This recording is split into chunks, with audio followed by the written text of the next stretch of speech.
पंखा हो। देखिए इधर विलगित गोली चालक की धारिता क्या होती है। सबसे पहले ये पढ़ेंगे कि विलगित मतलब क्या होता है। विलगित मतलब बताया था। विलगित मतलब होता है कि एक समान। क्या होता है? एक समान। विलगित मतलब होता है एक समान। एक समान और ये क्या है? गोली। और ये क्या है? चालक। चालक मतलब क्या होगा? चालक जिसमें ऊष्मा और विद्युत धारा का प्रवाह होता है। जैसे कि मान लीजिए कि कोई छड़ है ना, तो अगर इसको यहाँ से अगर इसको किसी इलेक्ट्रिक करंट से इसको क्या कर रहे हैं? जोड़ दे रहे हैं। जोड़ने के बाद जब इसको पकड़ेंगे तो यहाँ तक करंट आएगा, तब समझेंगे चालक है। अगर इसको हम लोग किसी आग में किसी आग से गर्म कर रहे हैं ये वाले सिरे को, जब कुछ समय बाद इसको जब पकड़ेंगे तो ये भी सिरा क्या हो जाएगा? गर्म हो जाएगा। इसका मतलब ये कि किसका विद्युत धारा का और किसका? ऊष्मा का। वह पदार्थ जिसमें विद्युत धारा ऊष्मा का प्रवाह होता है उसे क्या बोलते हैं? चालक। क्या बोलते हैं उसको? चालक। तो ये समझ में आने चालक किसे कहते हैं। अब गोली मतलब गोल होगा, अब विलगित मतलब एक समान, और धारिता मतलब जिसके ऊपर आवेशों का प्रवाह बराबर हो। इसमें धारिता क्या होता है? जिसमें आवेश और विभव होता है उसे धारिता कहेंगे। ठीक है ना। चलिए देखिए इधर, तो ये देखिए एक गोली चालक है। ये क्या है? एक गोलीय चालक है। इस गोली चालक पर आवेश समान रूप से क्या फैला हुआ है? आवेश समान रूप से क्या फैला हुआ है इस पर? आवेश। तो कौन सा आवेश है? कोई एक आवेश दे दीजिए, तो ये मानेंगे कि इसके ऊपर चारों तरफ कौन सा आवेश है? धन आवेश। अब कैसे है? एक समान रूप से क्या है? ये फैला हुआ है। एक समान रूप से ये फैला हुआ है। तो ये बताइए कि जब एक समान रूप से फैला हुआ है तो इसमें वैद्युत बल रेखाएं सभी चारों तरफ से एक समान रूप से निकलेंगे कि किसी एक तरफ से अलग अलग? समान। ऐसा इसका कारण ये है कि क्योंकि जो आवेश है ये प्लस आयन है, सबके ऊपर समान रूप से वितरित है, यही ना। इसका हम लोग मान लेंगे कि इससे रेखाएं निकल रही हैं एक दूसरे, सब चारों तरफ से रेखाएं एक समान निकलेंगी ना। तो हम लोग मान लेते हैं यहाँ से एक रेखा, ये दूसरी रेखा, ये हो गई तीसरी रेखा, और ये क्या हो गई आपकी? चौथी वाली रेखा। है समझ में। और ये मान लेंगे कि यहाँ से इसका केंद्र मान लेंगे, इसका केंद्र ये है O, और यहाँ से इसका केंद्र है ये वाला, तो इस केंद्र की दूरी क्या मान लें? स्मॉल a मान लें, r मान लें। ठीक है ना। तो इसमें ये लिखना है, देखिए लिखेंगे कि माना एक समान रूप से आवेशित गोली चालक पर कोई एक आवेश कौन सा आवेश है? कोई एक आवेश, एक आवेश का नाम बताइए। कोई एक आवेश प्लस का Q, कोई एक आवेश दिया जाता है, तब इससे निकलने वाले वैद्युत, कौन सा? वैद्युत बल रेखाएं चारों तरफ से क्या होंगी? चारों तरफ से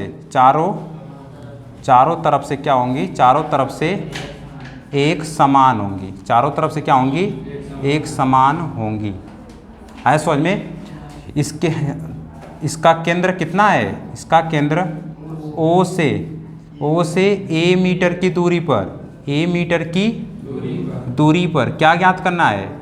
1 मीटर की दूरी पर वैद्युत विभव, 1 मीटर की दूरी पर क्या ज्ञात करना है?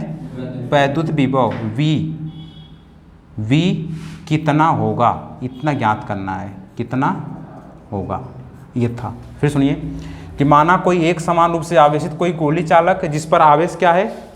एक समान रूप से फैला हुआ है। और जब एक समान रूप से फैला हो तो इस रेखाएं भी एक समान रूप से चारों तरफ से निकलेंगी, यही ना।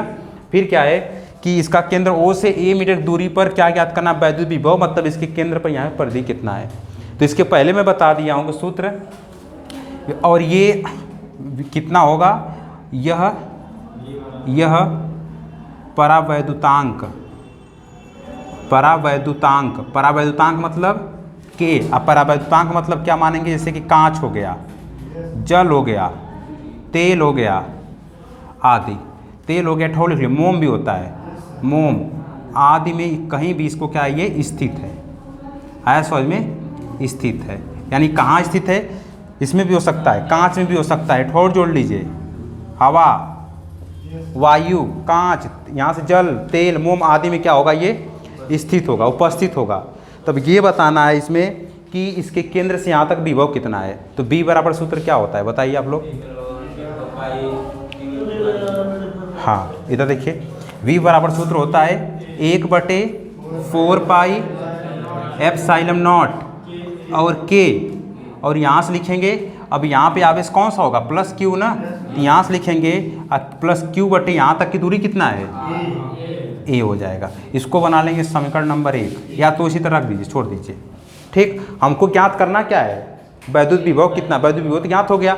अब इस पूरे की धारिता कितना है, तो धारिता बराबर हम लोग पढ़े हैं कि वैद्युत धारिता बराबर वैद्युत धारिता, वैद्युत धारिता का सूत्र क्या होता है, वैद्युत धारिता बराबर,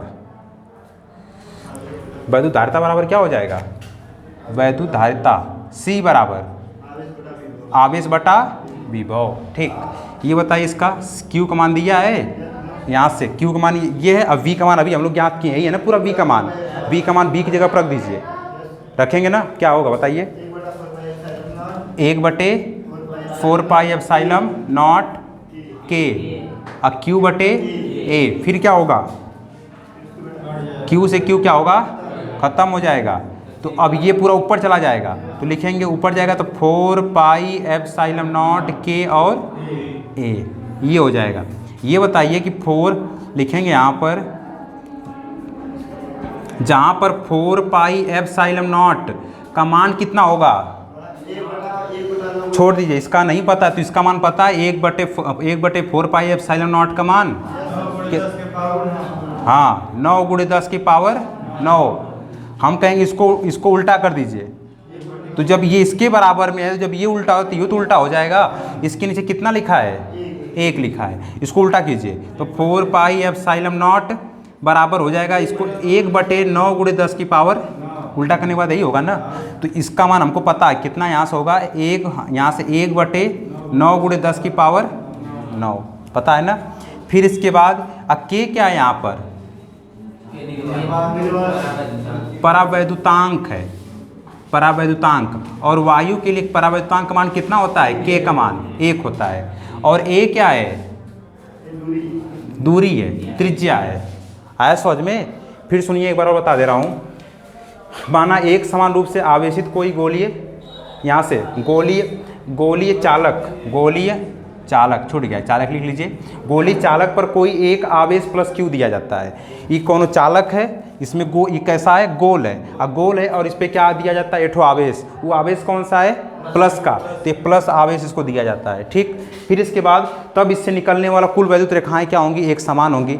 जब वैद्युत रेखाएं एक समान होंगी तो विभव भी तो एक समान होगा, तो यही लिखा गया है कि निकलने वाला, इसमें क्या लिखा है, एक समान होगी, तब इसके केंद्र O से A मीटर की दूरी पर वैद्युत विभव V ज्ञात करना है समझ में। ऐसे निकलने वाली क्या वैद्युत बल रेखाएं क्या हैं, एक समान है। फिर लिखा है कि कहाँ रखा गया है, कहाँ रख सकते हैं इसको, हाँ इसको कहाँ रख सकते हैं, हाँ यानी सबके लिए अलग अलग होता है, इसके का मान, लेकिन हवा के लिए क्या होगा, 1 होगा, है समझ में ना। इस K का मान जो यहाँ पर K का मान है, अगर K का मान कुछ दिया है तो ठीक, अगर नहीं दिया तो इस K का मान हम लोग कितना रखेंगे, 1 रखेंगे। जब हम लोग K का मान 1 रख देंगे तब ये कहाँ स्थित हो जाएगा, हवा में ना, क्योंकि हमको पता है कि हवा के लिए यहाँ से लिखा हूँ, वायु के लिए K का मान 1 होता है, K का मान 1 रखा है, जब यहाँ K का मान 1 रख देंगे तो ये कहाँ स्थित होगा, हवा में स्थित होगा। तो इसीलिए यहाँ से लिखा है कि सूत्र बता, इसके पहले भी वाले चैप्टर में सूत्र पढ़ा गया था, B बराबर 1/4 पाई एप्सिलॉन नॉट K और Q बटे A। ठीक, फिर यहाँ से वैद्युत धारिता बराबर C बराबर Q बटे B, सबसे पहले यही लिखवाया गया था। तो यहाँ से Q की जगह पर Q और V की जगह पर इस पूरे मान को उठाकर यहाँ पे देखिए लाकर रख दिया गया है, Q से Q कैंसिल, ठीक है ना। और Q को ऐसे लिखेंगे, देखिए नहीं समझ में आ रहा है, देखिए एक स्टेप और बता दे रहा हूँ। देखिए सूत्र होता है इसको हम लोग लिखना चाहें तो इसे लिखेंगे Q/1 लिख सकता हूँ। और V का मान कितना है 1/4πε0K और यहाँ से Q/A। इसका गुणा इसमें होता है, इसका गुणा इसमें होता है ना, तो इसका गुणा सबसे ऊपर ले जाइए। C बराबर क्या हो जाएगा इसका गुणा, तो लिखेंगे Q4πε0K और यहाँ से A। अब बटे क्या हो जाएगा Q का गुणा इसमें कर दीजिए, Q से Q कट गया, C बराबर यही तो बचा है, और C बराबर यही पूरा उठाकर यहाँ पर रख दिया गया है। ठीक है ना, या तो ऐसे जब काटे थे तो वैसे काटे तो यहाँ से कट गया तो ये वाला बच्चा ये वाला है। और यहाँ से इसका मान कितना होता है 1/9 × 10⁻9 और A का मान कितना है, A का मान त्रिज्या और K का मान 1, K का मान 1 है तो इसका मतलब हवा में है। ठीक है ना, समझ में आया। तब कांच के लिए होता है, कांच के लिए पता नहीं, कांच के लिए उसमें जब कांच के लिए देगा तो कांच के लिए उसका परावैद्युतांक का मान देगा। अगर जल लाएगा तो जल के लिए मान देख लीजिए, जल के लिए K का मान होता है 81। इसी तरह और सबका होता है अलग अलग। हाँ उसका दिया रहेगा आपको, अगर नहीं दिया रहेगा तो हमेशा क्या रखेंगे 1, अगर दिया तो ठीक, नहीं दिया तो क्या रखेंगे 1। समझ में आया, नोट कर लीजिए, हवा में रखेंगे।